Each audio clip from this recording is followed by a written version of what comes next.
ছোট পর্দার অভিনেত্রী আফরা ইবনাত খান ইকরার আত্মহত্যার পর থেকেই সামাজিক যোগাযোগ মাধ্যমে একের পর এক চাঞ্চল্যকর তথ্য সামনে আসছে। তার মৃত্যুকে ঘিরে চলছে তুমুল আলোচনা সমালোচনা। শুরু থেকেই ঘটনাটি নিয়ে নানা প্রশ্ন, সন্দেহ ও বিতর্ক তৈরি হয়।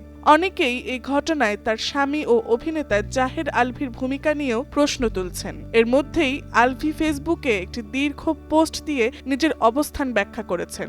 ইকরার মৃত্যু প্রসঙ্গে এটিকেই তিনি নিজের শেষ পোস্ট বলে দাবি করছেন। এর আগে 2 মার্চ একটি ফেসবুক ভিডিওতে তাদের সম্পর্ক নিয়ে কথা বলেন তিনি।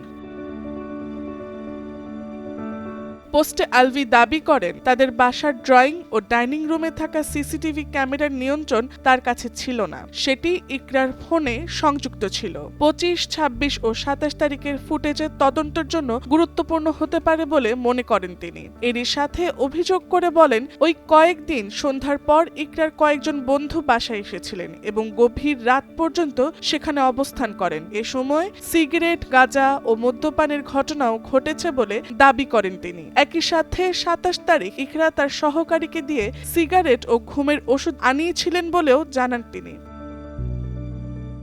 আরও জানান, ইকরার মোবাইল ফোন পুলিশের মাধ্যমে ফরেনসিক পরীক্ষার জন্য পাঠানো হয়েছে। আলভির দাবি, এর মাধ্যমে জানা যেতে পারে কে ইকরার ফেসবুক অ্যাকাউন্ট ডিঅ্যাক্টিভেট করেছে এবং কোনো কথোপকথন বা ডিজিটাল তথ্য মুছে ফেলার চেষ্টা হয়েছে কিনা। পাশাপাশি ময়নাতদন্তের প্রতিবেদন নিয়েও শঙ্কা প্রকাশ করে তিনি বলেন, আগের রাতের মদ্যপান বা মাদক সেবনের বিষয়টি রিপোর্টে উঠে আসা উচিত।